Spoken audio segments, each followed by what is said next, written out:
Muito bom dia para você aí de casa nesta terça-feira, 26 de junho. Confira agora os destaques do dia.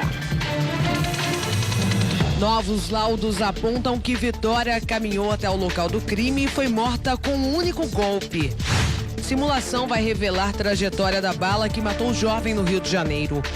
Alunos são dispensados por falta de energia elétrica em escola de Porto Alegre. Pacientes comem no chão de hospital no Rio de Janeiro. E menina de 10 anos salva a mãe após acidente de trânsito. O RF com você está apenas começando. E amanhã a seleção brasileira volta a entrar em campo na Rússia e daqui a pouco a gente vai discutir aqui no RF com você o machismo durante a Copa do Mundo. Você já deve ter visto aí aqueles vídeos em que brasileiros aparecem humilhando estrangeiras. Enfim, o que você pensa sobre isso, hein? Falta de respeito, de educação?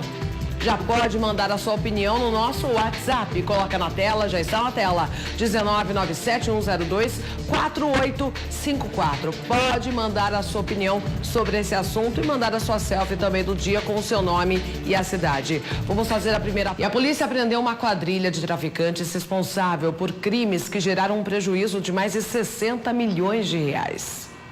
No pátio da Receita Federal de Mundo Novo, os agentes guardaram os carros que estavam em poder dos traficantes. São pelo menos 130 veículos que estavam em revendas, usadas como empresas de fachada para lavar o dinheiro do tráfico. Na casa de um dos criminosos foi encontrada uma espingarda, munições e dinheiro. Estas embarcações estavam no litoral paulista e também foram apreendidas pela polícia. A organização criminosa era formada por um grupo familiar que atuava no tráfico internacional de drogas na região de fronteira de Mato Grosso do Sul com o Paraguai. Todas as ações da quadrilha eram coordenadas por um subtenente da Polícia Militar. O PM é Silvio César Molina. A polícia estranhou o fato de familiares dele ostentarem um padrão de vida que não era compatível com a renda da família. Ele era uma das pessoas que mandava, não falava por telefone, sempre em encontros pessoais. Ele mandava nos outros e os outros obedeciam à risca o que ele fazia. O crime ostentação descoberto pela polícia revelou que, além de uma organização criminosa, o grupo familiar atuava também como uma célula da maior facção criminosa do Brasil. 21 pessoas foram presas. Segundo a polícia, a ANAC autorizou o sequestro de pelo menos 7 helicópteros, que eram usados pelo grupo para o transporte da droga e que estariam no estado de São Paulo. Uma das aeronaves é este helicóptero, que foi usado no assassinato de GG do Mangue em fevereiro deste ano, supostamente a mando da própria facção. Os bens apreendidos totalizaram 61 milhões de reais. Em uma outra operação, uma quadrilha que agia no estado de São Paulo também foi presa. No ônibus, com mochila nas costas, elas passavam por estudantes. A quadrilha sempre usava garotas para fazer o transporte da droga, tanto para ser embalada como para a venda. As funcionárias do tráfico usavam transporte público para disfarçar. No total, 23 pessoas do grupo foram presas. Os policiais aprenderam tanta coisa que precisaram usar até carrinhos de mercado. Era muito material usado no refino das drogas, cadernos de contabilidade e 55 quilos de maconha, cocaína e crack. A polícia acredita que a quadrilha distribuía drogas para pelo menos 30 pontos de venda só na zona sul de São Paulo. As investigações apontam que cada boca de fumo faturava algo em torno de R$1 milhão por semana. A polícia monitorou o grupo durante 4 meses e descobriu 3 centros de produção e embalo das drogas, que funcionavam em casas alugadas ou emprestadas de integrantes do grupo. A quadrilha também tem ramificações dentro de presídios. Verificamos que eles se organizam de forma hierárquica e dividem tarefas para cada um dos integrantes da organização. A justiça expediu 25 mandados de prisão temporária e outros 23 de busca e apreensão. E novas revelações sobre o caso Vitória. A polícia descobriu que a menina foi andando até o local em que morreu e que foi vítima de um único golpe. Até o momento, apenas um suspeito permanece preso.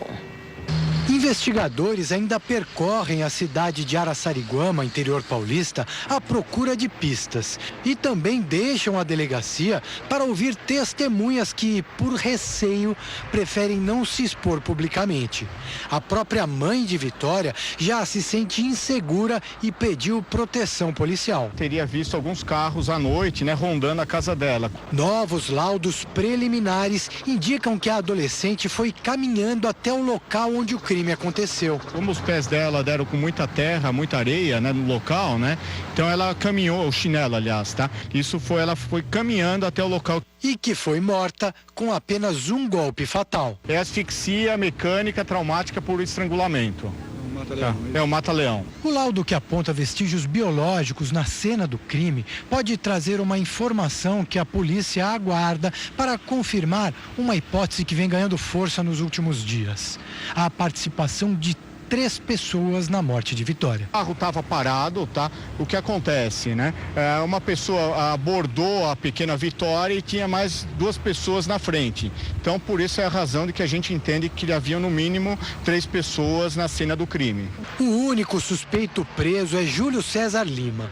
Ele aponta este casal como executor do crime. Na versão dele, Vitória foi morta por engano. O casal nega o envolvimento no assassinato. E a gente continua acompanhando esse caso. Uma simulação vai dizer de onde veio a bala que matou o jovem Marcos Vinícius no Rio de Janeiro. De acordo com testemunhas, a vítima viu quem atirou. A testemunha ouvida pela polícia confirmou a versão de que Marcos Vinícius foi atingido por um agente de segurança no blindado.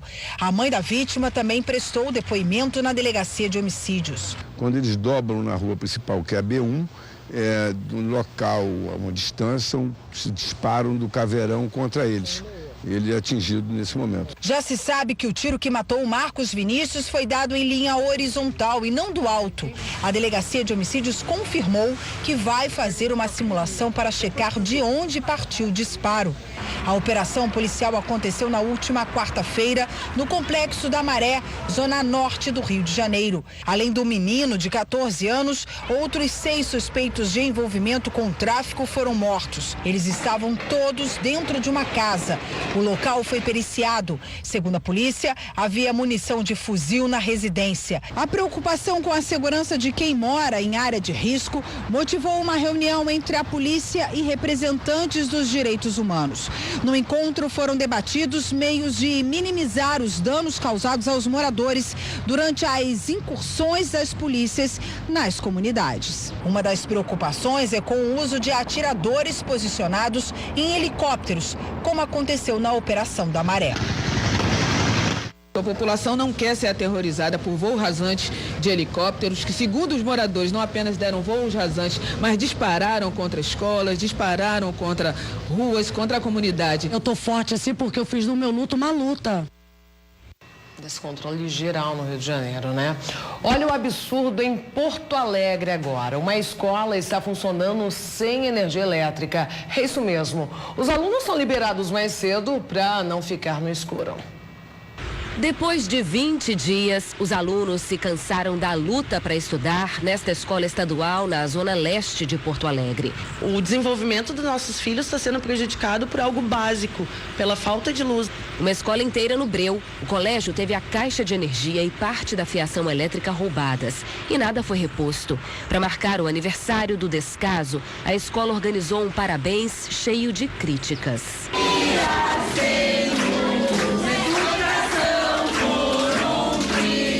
São 310 alunos da educação infantil e ensino fundamental matriculados na escola sem luz. Em dias de sol, a direção contorna o problema com aulas lá fora no pátio. Sem luz, nenhum aluno veio à aula. Isso porque em dias de chuva, a luminosidade fica ainda mais reduzida e estudar é impossível. Por causa da escuridão, o período de aulas foi reduzido em 1h30. Os alunos são liberados no máximo às 4 da tarde, quando a luz cai. A Secretaria Estadual de Educação disse que contratou uma empresa para reinstalar a rede de energia. Mas isso ainda deve demorar pelo menos 15 dias.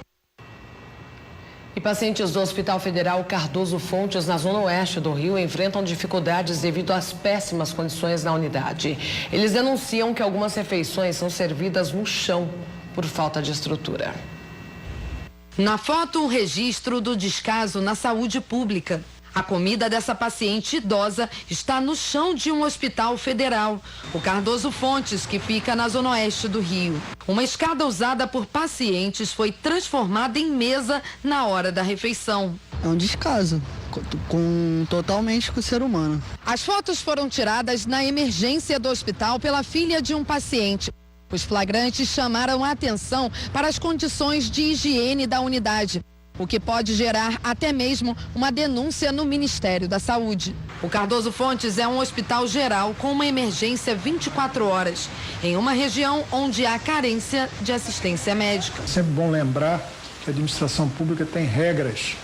E uma das regras importantes da administração pública é a legalidade, é a moralidade. Ainda de acordo com o presidente da Federação Nacional dos Médicos, a direção do hospital precisa ser notificada sobre as denúncias, para que os pacientes não estejam expostos a novas infecções. Eu não acredito que nenhuma nutricionista do hospital, nenhum profissional de enfermagem, nenhum médico, nem a própria direção devem saber do que está acontecendo ali, porque se soubesse, teriam que assumir a responsabilidade por isso. Que absurdo. E uma menina de 10 anos salvou a mãe após um acidente de carro. A criança contou que tentou reanimar as 4 pessoas que estavam no carro. Como não conseguiu, ela foi em busca de ajuda. Joel estava de plantão na portaria do condomínio quando viu a menina se aproximar. Ele conta que ela estava ferida e pedia socorro. Ela estava muito nervosa, assustada, gritando, pedindo socorro. Eu falei, calma, que eu vou dar uma olhada. Ele e um vigia foram até o local do acidente. A garotinha ficou na portaria, sob os cuidados do Lúcio. A gente conversando com ela, demos água a ela. Ela estava cheirando muito frio, a gente arrumou um cobertor e cobrimos ela, né? O local é de difícil acesso. Joel conta que quando chegou, viu as vítimas dentro do carro. Segundo ele, eram 4 ocupantes, 3 mulheres e um homem. A menina de 10 anos tentou reanimar os outros ocupantes. Como não conseguiu, ela saiu do veículo e, mesmo machucada, caminhou por aproximadamente 500 metros até a rodovia, onde conseguiu pedir ajuda na portaria do condomínio. Estas imagens são do momento em que 2 das vítimas chegaram ao Hospital João 23 em Belo Horizonte. Mãe e filha sobreviveram ao acidente e já receberam alta do hospital. Joel acredita que se não fosse o ato heróico da menina, talvez todos tivessem morrido. Se ela não chegasse aqui para pedir socorro, o pessoal podia morrer todo mundo, né? Precisa ficar atento. Motoristas de Limeira devem redobrar a atenção. A interdição mudou de lado na via Luiz Varga, no anel viário, onde continuam as obras de recomposição da tubulação do córrego.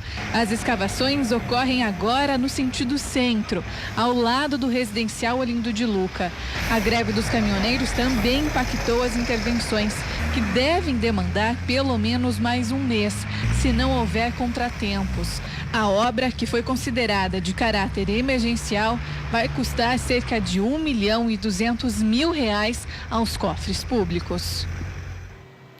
E pacientes de Campinas entraram em contato com a Rede Família para denunciar a demora para retirar medicamentos de uso contínuo. Nossa equipe de reportagem foi até o local para verificar a situação. Era por volta das 3 horas da tarde e olha só o tamanho da fila. Ultrapassou a porta principal e ocupou a calçada. Muita gente teve que redobrar a paciência e enfrentar o sol. Uma indignidade, né, com a gente. Tá louco, não tem nem explicação para isso. É complicado, né, porque é um direito que a gente tem. Eu acho que as autoridades, principalmente a prefeitura, eu não sei a quem recorrer, certo, deveria de verificar, porque aqui são todas pessoas que têm problemas de saúde e não pode ficar o tempo todo na fila, né?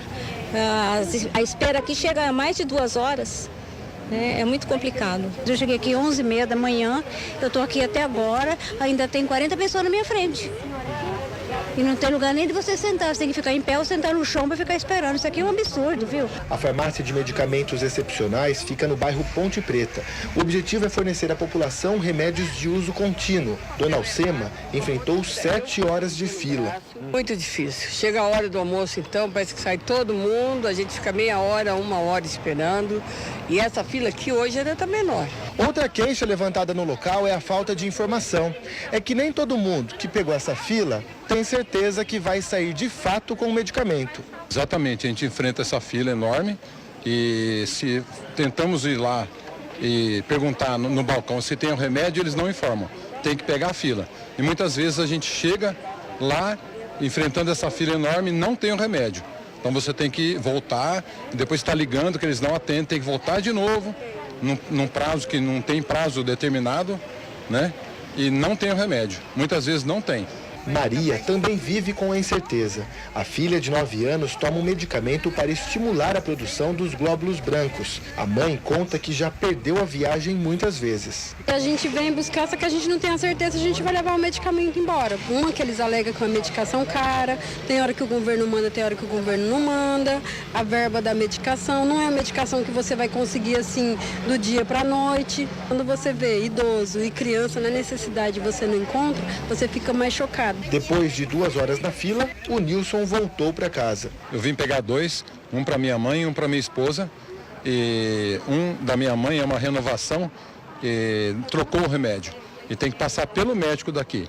Se o médico estiver aqui amanhã ou algum dia, ele pode me atender. Eu tenho que vir todos os dias das 8 ao meio-dia para tentar achar o médico para ele aprovar o remédio que é para minha mãe que tem Parkinson.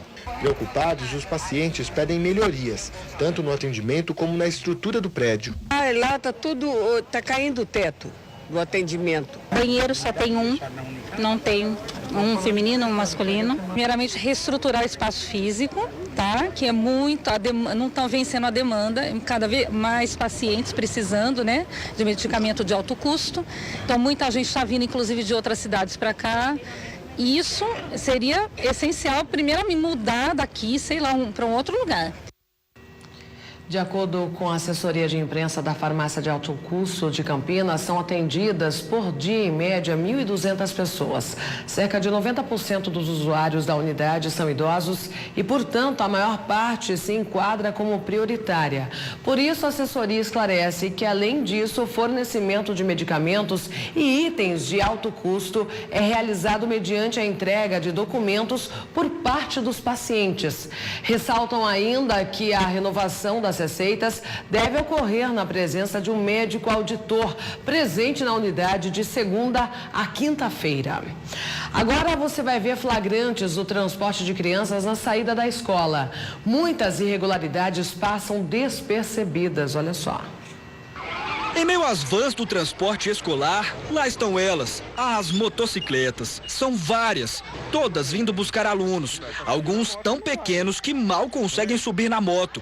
Os flagrantes foram feitos por um pai que só percebeu o perigo quando quase se envolveu em um acidente com uma moto onde uma criança estava na garupa. A criança tinha mais ou menos uns 3 anos, entendeu?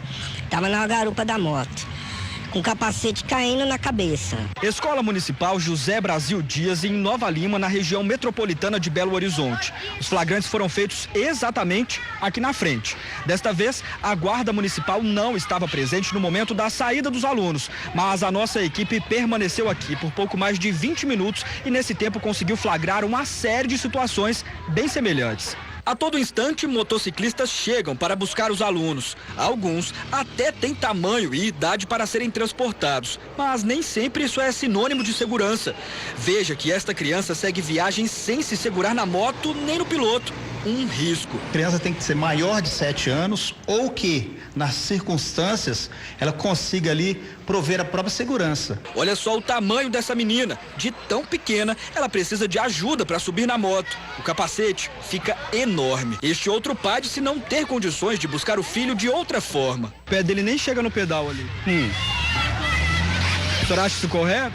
Não, mas O problema é que eu não posso pagar a van, né? Só lembrando, quem descumprir a lei pode ser penalizado. Infração gravíssima, né? Com R$293 de multa. A suspensão do direito de dirigir, né? Que a pessoa fica sem a carteira no mínimo por 2 meses. E além de mais, 7 pontos a carteira. Muita irresponsabilidade, né? E um caminhão-tanque carregado com óleo diesel tombou na região oeste de Belo Horizonte. O trecho onde aconteceu o acidente está totalmente interditado. Quem seguia pelo anel rodoviário no sentido Vitória registrou esta cena. Um caminhão-tanque tombado no canto esquerdo da pista, bem perto da mureta de proteção. Do alto foi possível ver o nó que o trânsito deu depois do acidente. A fila de carros, caminhões e carretas era imensa. A Polícia Militar Rodoviária desviou o trânsito para a Marginal do Anel, para que os bombeiros pudessem trabalhar.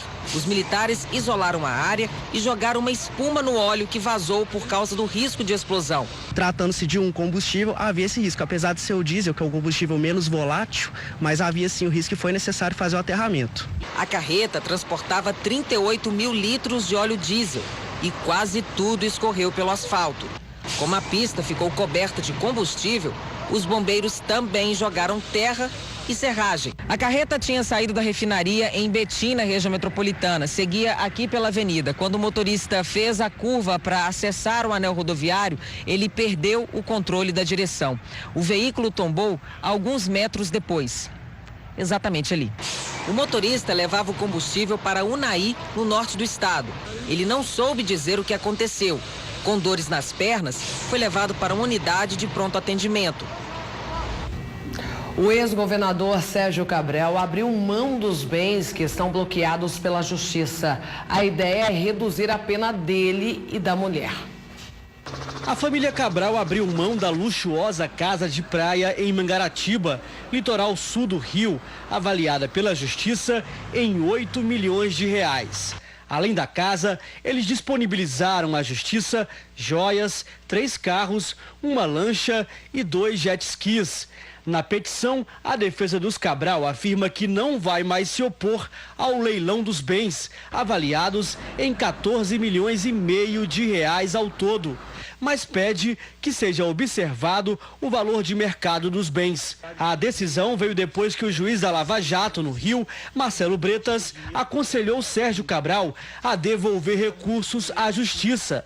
A lei de lavagem de dinheiro autoriza a redução em até 2/3 da pena com a devolução do produto do crime. Fernando Cavendish, dono da empreiteira Delta, por exemplo, teve a pena reduzida quase que pela metade, depois que disponibilizou cerca de 375 milhões de créditos da empreiteira com os órgãos públicos.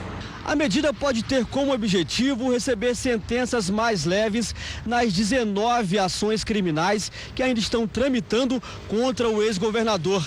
Cabral já foi condenado a mais de 100 anos de prisão. A mulher dele, Adriana, também responde a mais um processo e, por enquanto, acumula 37 anos de prisão. O primeiro objetivo disso é aplicar a lei de lavagem de dinheiro, que prevê, na hipótese de oferecimento de bens, uma atenuação da pena. Brasileiros aí que aparecem em vídeos ofendendo estrangeiras. Você já formou sua opinião sobre esse assunto? Uma psicóloga vai estar aqui para ajudar a gente, viu? Pode mandar a sua opinião para o nosso WhatsApp 19971024854. O que você acha da atitude desses brasileiros lá na Rússia, sede da Copa do Mundo, hein? Produção, posso já mandar alguns beijos? Os primeiros beijos aqui, as participações, pode colocar o Bernardo de Paulino Neves, Maranhão. Super beijo para você. Obrigada pela participação. Ótima terça para o Nonato de Teresina, Piauí. Beijão. Também para Alice e a família acompanhando o RF com você lá de Alagoas. Essas foram as primeiras participações. Pode mandar a sua selfie também para o nosso WhatsApp, assim como a opinião do dia. O que você acha sobre os vídeos aí que os brasileiros fizeram com as estrangeiras que rodaram as redes sociais, listas divulgados pelos brasileiros na Copa? Você vai ver a opinião de uma jurista russa e defensora dos direitos das mulheres que fez um abaixo-assinado pedindo a punição dos responsáveis. Repeat with me. Eu quero dar.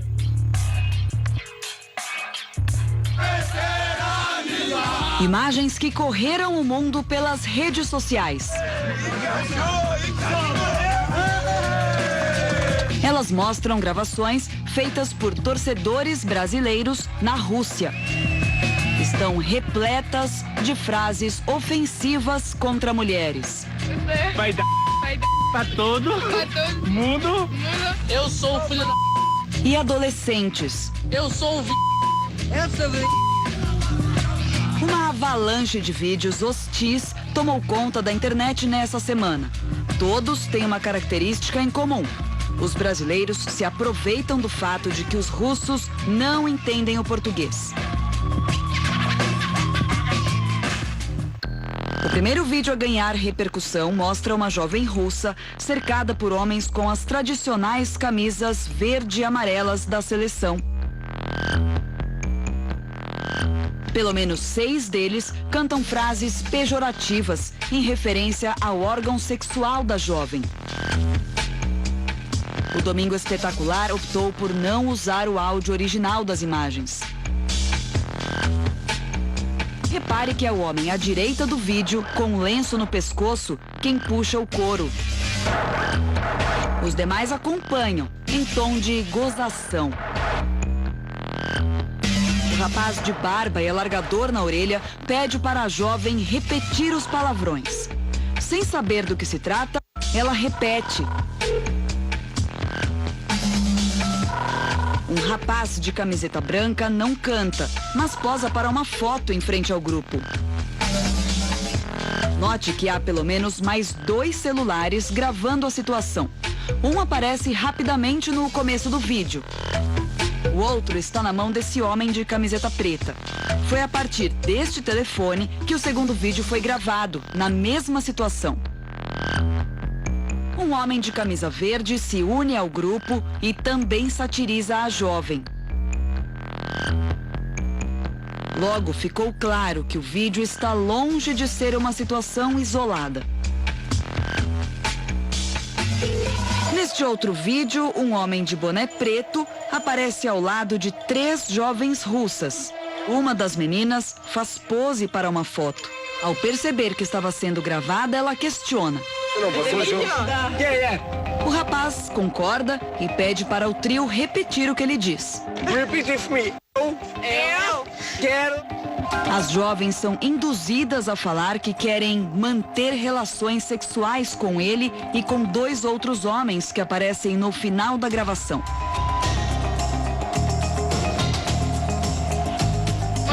Muito claro. Melhor. Aqui um brasileiro constrange uma russa que usa o uniforme de voluntária dos jogos. O teor da gravação é sempre o mesmo. Palavras chulas e de cunho sexual. Nesse trecho, o autor do vídeo revela ser de Montes Claros, em Minas Gerais. De Montes Claros? De Montes Claros. Apesar de estar fora de enquadramento, o homem aparece refletido nos óculos da russa. Já o rapaz de bigode e camisa verde e amarela vai ainda mais longe com o menino estrangeiro. O brasileiro usa o nome de Neymar, o principal astro da seleção, para construir uma frase ofensiva. Eu dou para o Neymar. Ei, para o Neymar. Depois da divulgação desses vídeos, novos flagrantes começaram a surgir nas redes. Até uma aeromoça foi alvo de insinuações com duplo sentido durante um voo com brasileiros. Aqui, uma jornalista russa que prestava serviço para um site do Brasil e tentava gravar entrevistas em português é alvo de outro grupo de brasileiros. Um deles se aproxima do rosto dela e a chama de Gracinha. Que gracinha! Na sequência, eles cantam em coro uma música sobre as partes íntimas femininas.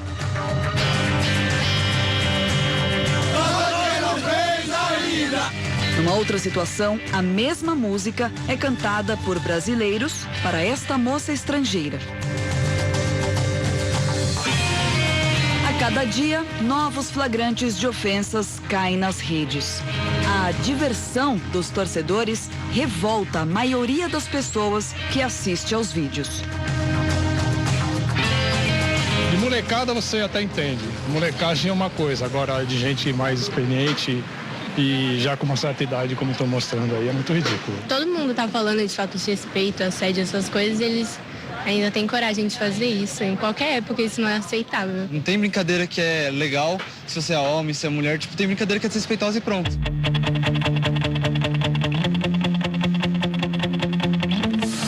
Primeiro, a atitude dos homens provocou indignação aqui no país. Brasileiros chegaram a escrever para o governo da Rússia pedindo a deportação dos turistas. Mas logo a repercussão chegou aos ouvidos de lideranças do país sede da Copa do Mundo. Uma jurista russa fez uma petição pública chamando a atitude de ofensa e pedindo punição aos homens que aparecem no vídeo. Quem conta essa história é o repórter André Tal, diretamente de Moscou. A russa Alena Popova é jurista e defende o direito das mulheres. Ao tomar conhecimento dos vídeos com os brasileiros, ela criou um abaixo-assinado. A petição, que é destinada ao Ministério do Interior e à Embaixada do Brasil na Rússia, já conta com mais de 50 mil assinaturas. A Lena quer que os brasileiros sejam investigados pela polícia russa e obrigados a se desculpar publicamente. Pela lei do país, os brasileiros podem ser processados por desrespeito à dignidade e à honra pessoal, o que pode dar multa equivalente a R$180 ou até 15 dias de cadeia. Mas a jurista não acredita que isso vá acontecer. Para Lena, os torcedores brasileiros não podem agir assim quando são hóspedes da Rússia.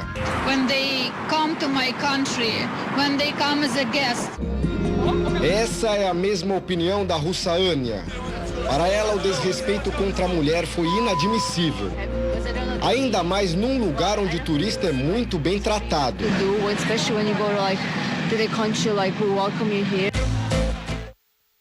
Realmente ultrapassaram todos os limites esses brasileiros lá na Copa do Mundo, né? E para falar mais sobre esse assunto, eu recebo então a psicóloga Amanda Abreu. Seja muito bem-vinda mais uma vez aqui, Amanda. Muito obrigada, Marielle, pelo convite. Para falar sobre um assunto tão importante, tão em alta, na verdade, né? Como eu já disse para Amanda aqui, isso aí, gente, esse tipo de brincadeira sem graça, com muita humilhação, falta de respeito, sempre existiu. Mas por conta da internet, desse boom aí, né, da internet, esses vídeos se espalham de forma mais rápida, né? E daí a gente vai tomando a consciência de que é errado. Brincadeira de mau gosto, né, Amanda? É mais que uma brincadeira de mau gosto, é uma violência, é um comportamento agressivo, né? Que, como você disse, humilha, diminui a pessoa que está ali naquela interação. E hoje já nós temos mais consciência. As próprias redes sociais, elas estão contribuindo para gerar mais consciência. Então, esse tipo de comportamento, ele não tem que ser admitido. Por isso, até mesmo que geramos esse tipo de reportagem, esse tipo de matéria, né? Porque a gente tem que refletir e tem que mudar os nossos comportamentos, porque a gente tem que viver no mundo igual, né? Com certeza. E eu coloquei a seguinte questão também. Se fossem mulheres brincando com um homem, também, gente, isso está errado. Ninguém tem o direito, né, de ultrapassar o limite de uma outra pessoa, né, Amanda? Exatamente, não tem o direito. Nós não estamos aqui defendendo mulheres e nem os homens, estamos defendendo causas justas, na verdade, né? A grande maioria, esse tipo de comportamento, ele acontece gerado por homens, mas algumas mulheres tendem a tentar reproduzir esse comportamento dos homens. Não é bacana, né? Quando a gente causa desconforto, alguém está sendo humilhado ali, essa situação tem que parar. A gente costuma dizer que brincadeira tem que ser divertido para os dois lados. Se tem um lado que está oprimindo, o outro sendo oprimido, daí tem que parar, né? Bom, e por que às vezes os homens se sentem no direito de fazer essas brincadeiras? De repente uma brincadeira... A brincadeira da mulher que está passando na calçada, né? Geralmente brinca, passa na frente de uma obra e recebe aí alguns elogios, né? Desrespeitosos, porque muitos homens fazem isso, Amanda? Culturalmente, o que existe é a objetificação do corpo da mulher, né? Nós crescemos aprendendo, especialmente os homens, a olhar a mulher como um objeto. Se a gente para olhar as campanhas publicitárias aí, quantas usam o corpo da mulher para vender produto? As cervejas, né? A gente tinha, hoje em dia está vindo gradativamente uma mudança, mas essa questão, a mulher que divulga o nome da cerveja. Então, tudo vai ensinando que o homem, ele pode olhar, ele pode opinar, ele pode tomar conta daquele corpo. Então, a mulher não é vista como um todo, como um ser humano que tem sentimentos, que sofre. É vista como um objeto que ele pode utilizar. Isso é muito sério. E o Brasil, gente, um país tropical, né? Quente.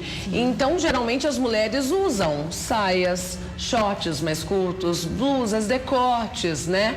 E, de repente, o homem julga a mulher pela peça que ela veste. Isso acontece com muita frequência. E daí ele acha que tem o direito de ofender, de repente, passar aí um chaveco nessa mulher por conta da vestimenta dela, né, Amanda? Exatamente. Isso, o fato dela usar um short curto, é ela sendo dona do próprio corpo, com biquíni, né? Ela usa o que ela quer, não é? O corpo é dela e nem por isso ela tem que ser desrespeitada. Exatamente. E o homem tem que tomar esse cuidado, né? Qual que é o limite? Não é porque ela tá ali com um short curto que ela tá se colocando vulnerável, né? Querendo que você emita uma opinião sobre as pernas dela ou a barriga dela.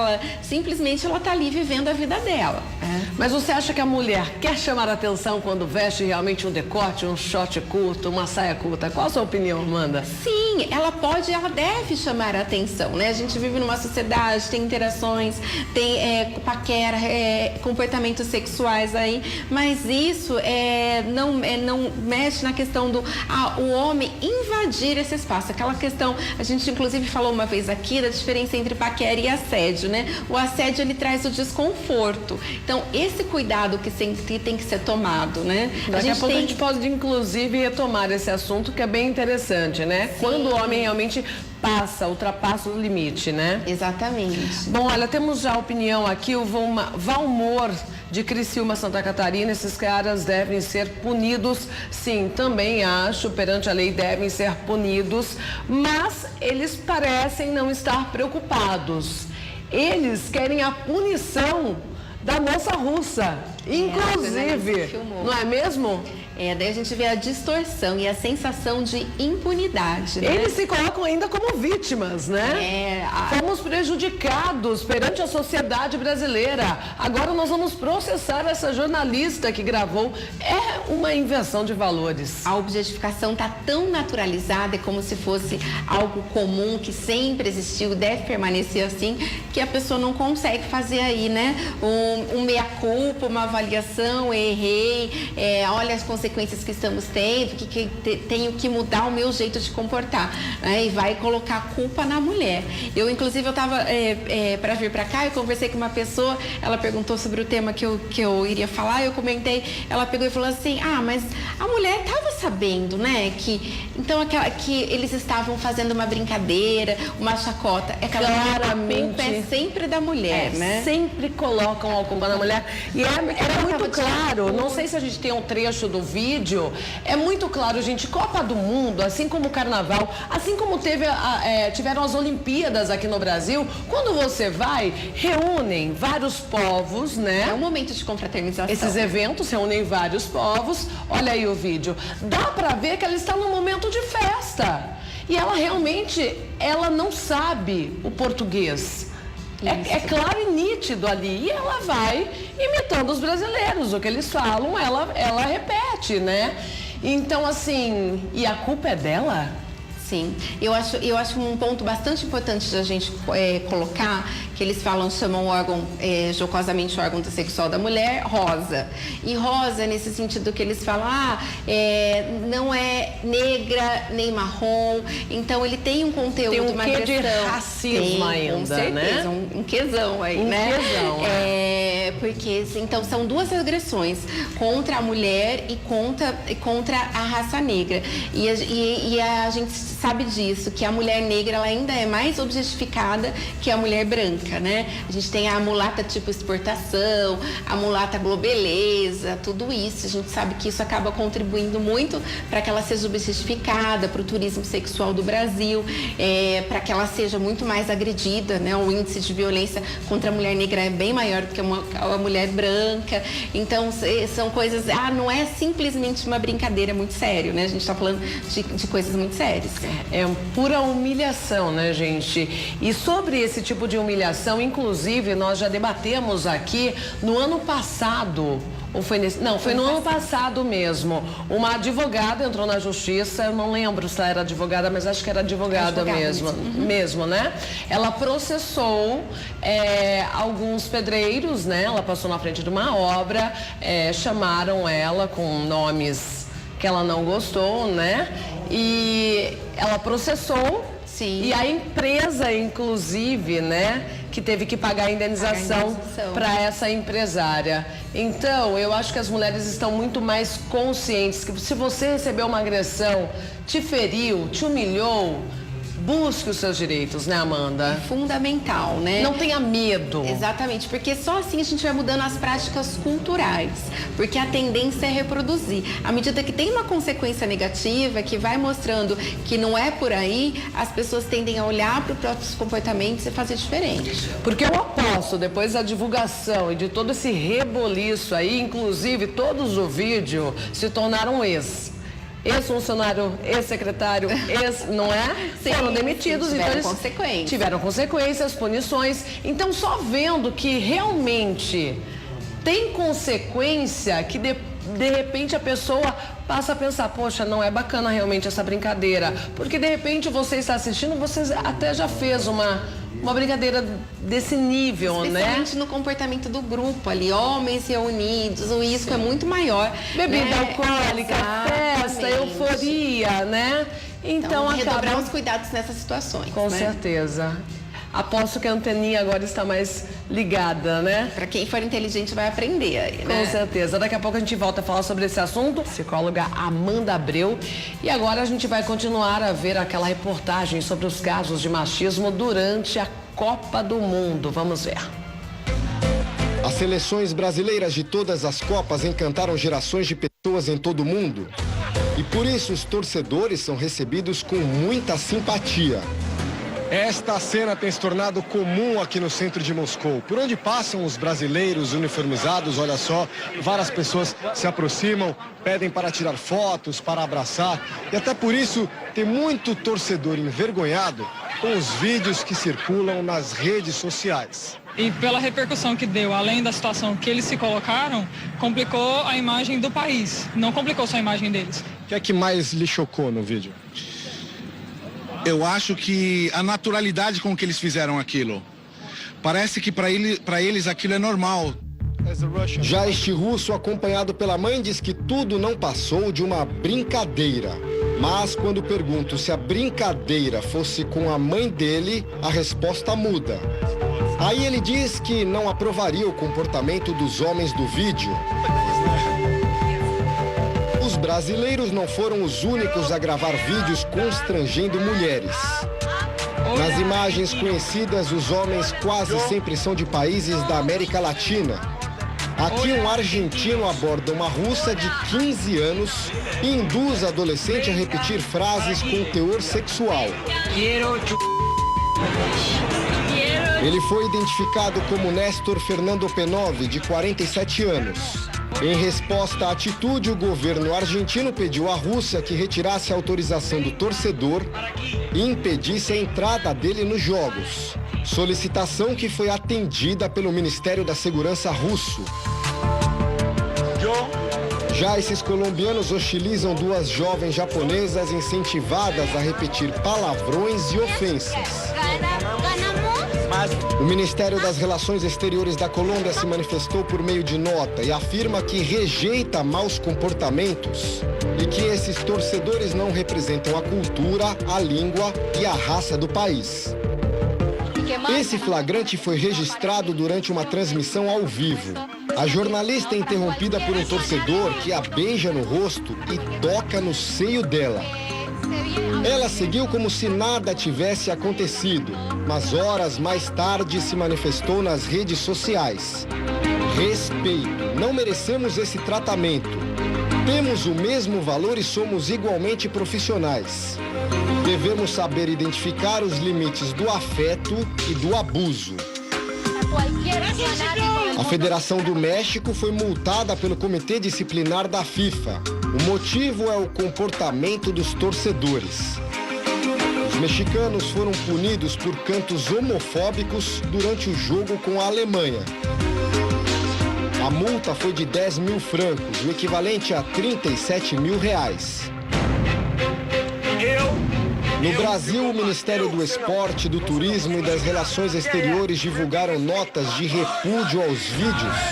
O Ministério Público Federal em Brasília instaurou um inquérito para apurar se há crime de injúria nas imagens.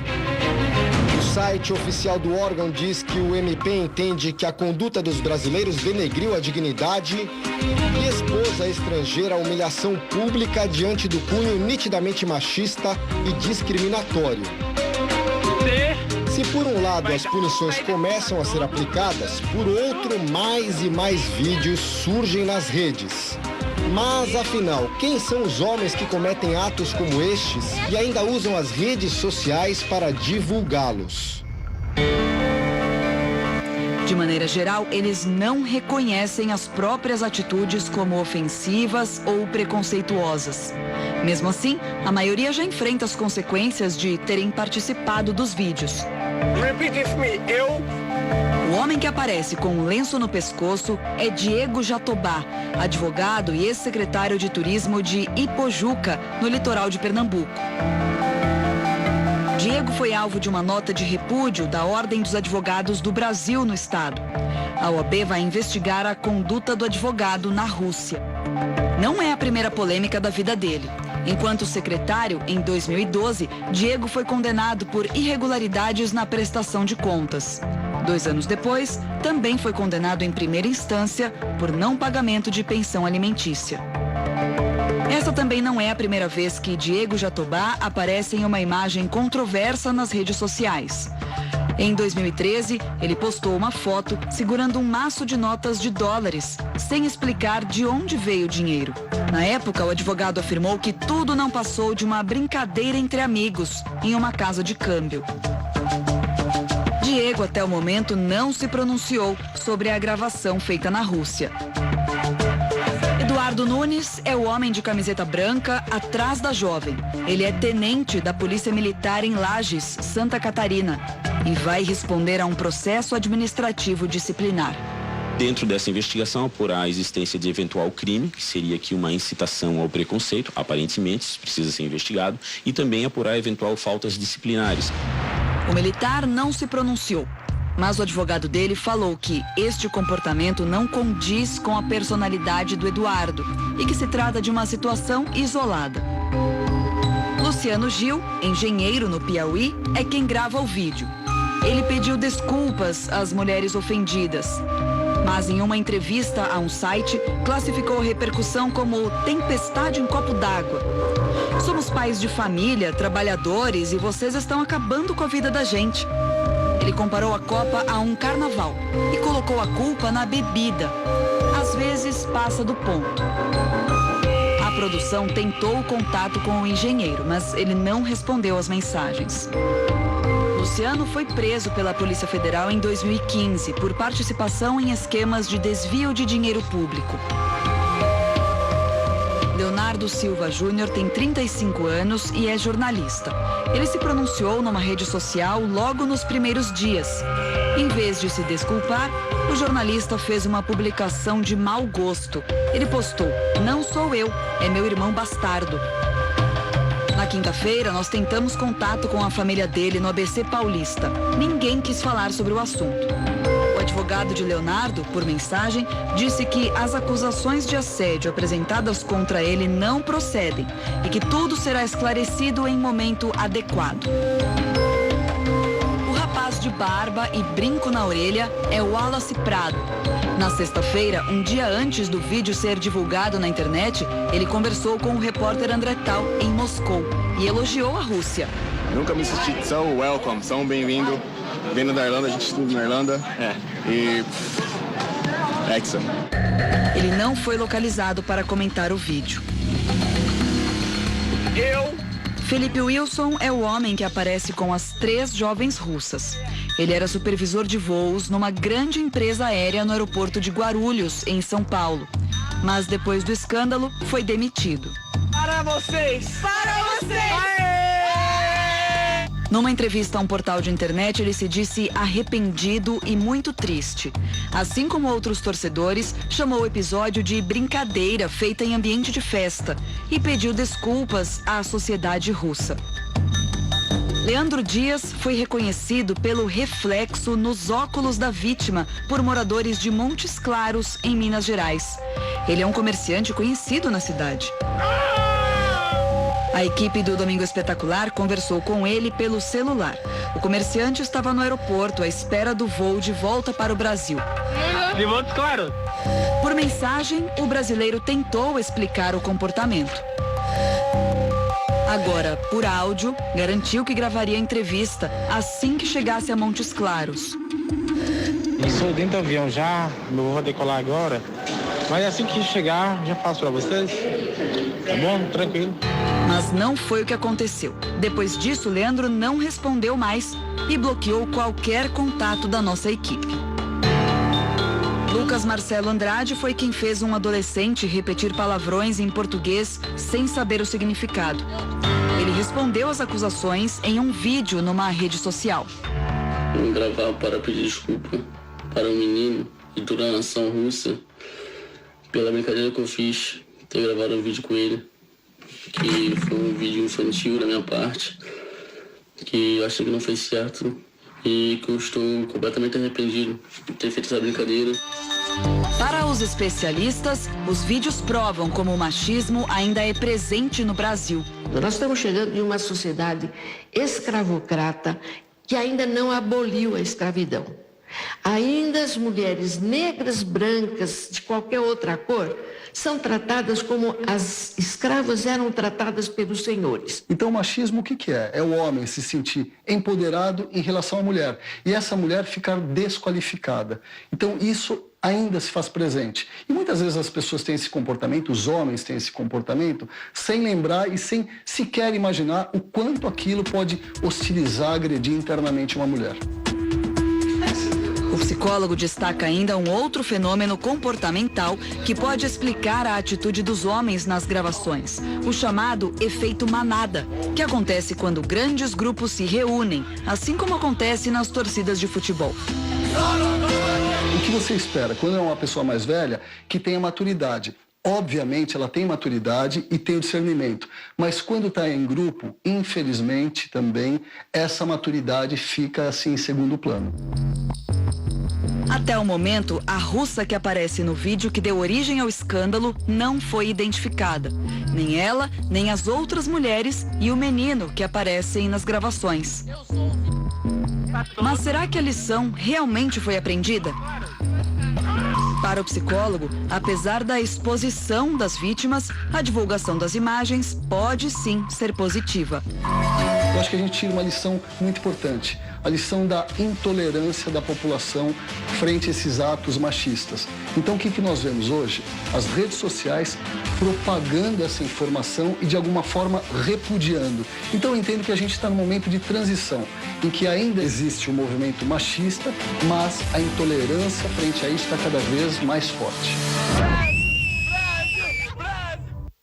E continuamos falando sobre esse assunto com a Amanda Abreu, ela que é psicóloga. Amanda, na verdade, eu nem gostaria de estar falando sobre esse assunto aqui, porque eu acho que educação, honestidade, não tem certo ou errado, você tem que ser honesto, você tem que ter educação, não é mesmo?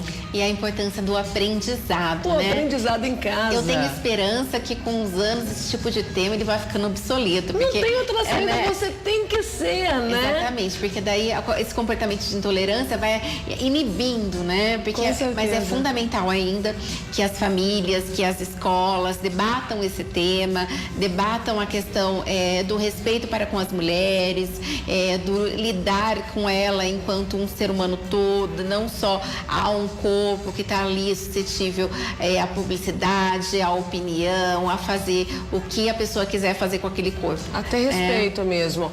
Até fugindo um pouco, falando sobre essa questão de ser educado, honesto aqui no Brasil, quando acontece alguma reportagem, até a gente exibe aqui, uma pessoa encontrou uma carteira e devolveu para o dono. Aí, nossa, aquela pessoa se transforma como um herói porque foi honesto. Gente, era obrigação. Não é mesmo? Se você encontra uma carteira, você não tem que virar celebridade por causa disso. Você tem que ser honesto, o dinheiro não é seu, não é? Isso é um comportamento esperado, né? Um comportamento ético esperado. E a gente sabe que os grupos, as sociedades, elas funcionam bem quando a ética impera, o respeito impera. Então a gente tem que cuidar por esse tipo de comportamento, né? Agora vamos falar sobre lei. Até inclusive recebi uma opinião aqui do Rogério de Indaiatuba. Esses brasileiros deveriam ser punidos. Tem que ter lei de verdade. Todo mundo faz o que quer hoje em dia aqui no Brasil ou fora do Brasil, como na Rússia. E é verdade, na Argentina, vocês viram, um torcedor fez algo parecido. O que aconteceu? Teve consequência, foi retirada a identificação para ele entrar nos estádios, né? Ele não assistiu mais jogo da Copa do Mundo. Exatamente, né? O governo foi mais rígido aí do que o brasileiro. Puniu. Aqui, o nosso governo fez algo? Não, né? Só uma carta de repúdio à atitude dos brasileiros, que não é suficiente. Agora, realmente, se de repente tirasse o direito desses brasileiros engraçadinhos de assistirem aos jogos, seria uma punição mais bacana, né? Bacana. Eu acho que algo que é importante a gente debater é a questão, sim, das leis. E quando a gente fala de leis e de direitos voltados às mulheres, nós estamos num ano político e a gente sabe que a representatividade da mulher é muito inferior à do homem, né? Em média de 10%. E a gente sabe que as mulheres nesses espaços, elas acabam olhando mais pelas causas de nós mulheres. Então, a importância, sim, de olhar para as candidatas que estarão disponíveis, que debatem mais mulheres no poder. É fundamental, porque daí essas pautas serão mais discutidas, serão mais votadas, né? Porque a gente precisa trabalhar isso desde a educação. Com certeza. E Amanda, me diz uma coisa agora sobre comportamento humano. Quanto mais poder a pessoa tem, porque a gente vê, são pessoas instruídas, né? Tem jornalista, tem secretário de governo, tem advogado, tem empresário bem-sucedido. E daí? Parece que eles se tornaram as vítimas, parece que eles, na verdade, foram prejudicados com o vídeo, quando eles que prejudicam aquela estrangeira. Porque quanto mais poder a pessoa tem, ela se sente realmente no direito de tomar conta, de achar que é o dono da razão, de ser mais orgulhoso. Aquela história, você sabe com quem você está falando, né? Sim, esse lugar do poder, ter tido conquistas na vida, contribui para que a pessoa não problematize suas próprias ações. E ninguém é perfeito. Muitas vezes a pessoa sabe de uma área, mas não sabe da outra. Então, a importância sempre de estar fazendo meia-culpa, de estar olhando, reconhecer, eu errei, os erros. Achei bacana que a reportagem mostrou aí um dos casos que ele foi ali para as redes sociais, mostrou a cara, mostrou o rosto, se desculpou, muito melhor que outros que estão distorcendo, colocando a culpa nas mulheres, na bebida, dizendo que é uma brincadeira. Então, a importância, assim, todos nós temos a capacidade de olhar para os nossos erros e fazer diferente daqui para frente. Então isso é fundamental. Bom, para encerrar então, gente, independente se é mulher, se é homem, vamos ter respeito ao próximo, ao ser humano. Acho que essa é a mensagem principal, né? Exatamente, não dá para tolerar. Nós estamos num momento de muita consciência, de muito aprendizado. Então, olhar bem para as relações dentro de casa, o quanto eu respeito aquela mulher que está dentro de casa, a minha esposa, a minha mãe, né? E cuidar mesmo para que as relações elas sejam leves, elas sejam saudáveis. E a educação começa em casa, viu, gente? Nós sabemos, infelizmente, muitos homens são machistas e acabam ensinando os pequenos, as pequenas, principalmente os meninos, né, a crescerem machistas também. Vamos acabar com essa ideia, essa ideologia, porque ela é ridícula. Desculpa o palavreado. Obrigada, Amanda. Eu que agradeço, Marielle. Parabéns para vocês de trazerem um tema tão relevante. Obrigada mesmo. O kickboxing de Piracicaba está chamando a atenção nesses últimos dias. Ele precisa de recursos para competir e por isso partiu para os semáforos da cidade para contar com a ajuda da população. A Larissa Israel conta mais pra gente. Foi no tatame que o Isaac, de apenas 15 anos, encontrou a sua segunda casa. São 7 horas por dia de treino intenso durante a semana. O atleta é a revelação do kickbox, uma paixão que passou de pai para filho. Começou com o meu pai, que começou treinando. Aí um dia ele me levou para academia, gostei. Ele levou a assistir um campeonato depois também. Aí depois disso eu não parei mais. Já são 2 anos lutando e colecionando medalhas.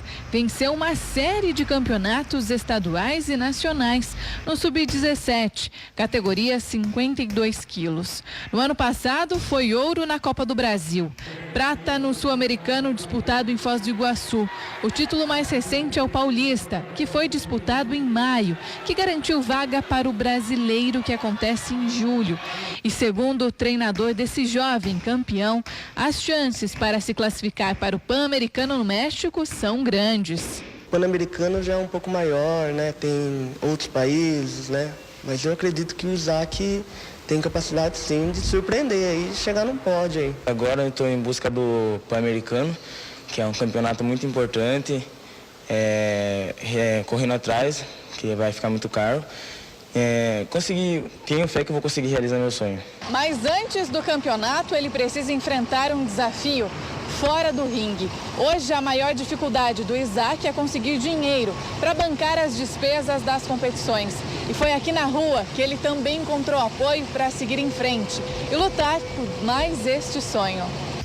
Todo final de semana, o jovem atleta deixa a timidez de lado e, junto com o pai, vai para os semáforos de Piracicaba arrecadar dinheiro. Afinal, as despesas dos campeonatos são muitas. Só para a competição do Pan-Americano, por exemplo, que será no México, ele vai precisar desembolsar R$10 mil caso se classifique. Estamos vendendo rifa, estamos buscando apoio com as pessoas aqui no semáforo. As pessoas são solidárias, umas sim, outras não. E é difícil porque, infelizmente, a prefeitura não colabora com nada e a gente tem que correr atrás de tudo, né? Temos que correr atrás de patrocínio, temos que correr atrás de apoio, correr atrás para pagar hospedagem, as despesas dele de inscrição, de hotel, refeição, transporte. Mas, graças a Deus, o pessoal colabora bastante, sim. E é assim, com o coração cheio de coragem, que o Isaac tenta vencer mais essa batalha. Ele passa de carro em carro pedindo ajuda. Já o pai segura a faixa que mostra os títulos do filho. E juntos eles contam com a solidariedade de quem passa por ali. Tem algumas que ajudam, sim, mas tem muitas que fecham o vidro, xingam. Mas nós estamos continuando sim, não pode parar, tem que seguir meu sonho. Todo sábado e domingo estamos aqui, eu e meu pai. Creio que vamos conseguir. Algumas pessoas abrem o vidro, dão palavras boas e é isso que me mantém na caminhada. E a cada nota ou moeda que recebe, o Isaac se vê mais perto de conquistar o sonho. Esperança não falta por aqui e solidariedade também. Ajudar o esporte, né? Moleque merecedor, tá aí na batalha. Eu acho que ele merece muito conquistar, que Deus ajude ele.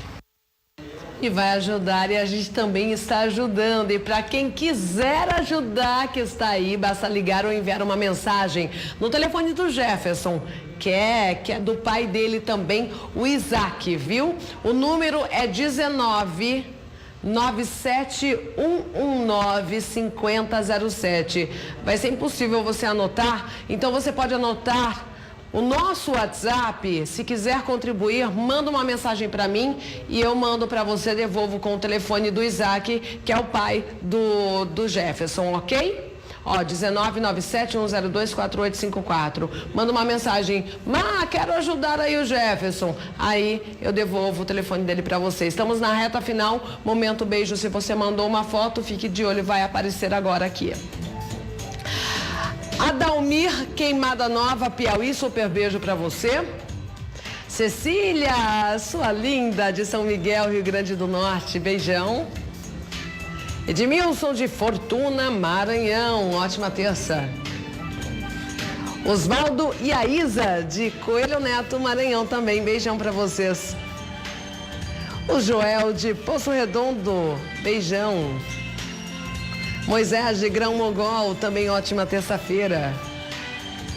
Maria Vitória, sua linda, joia pra você de Montes Claros, beijão.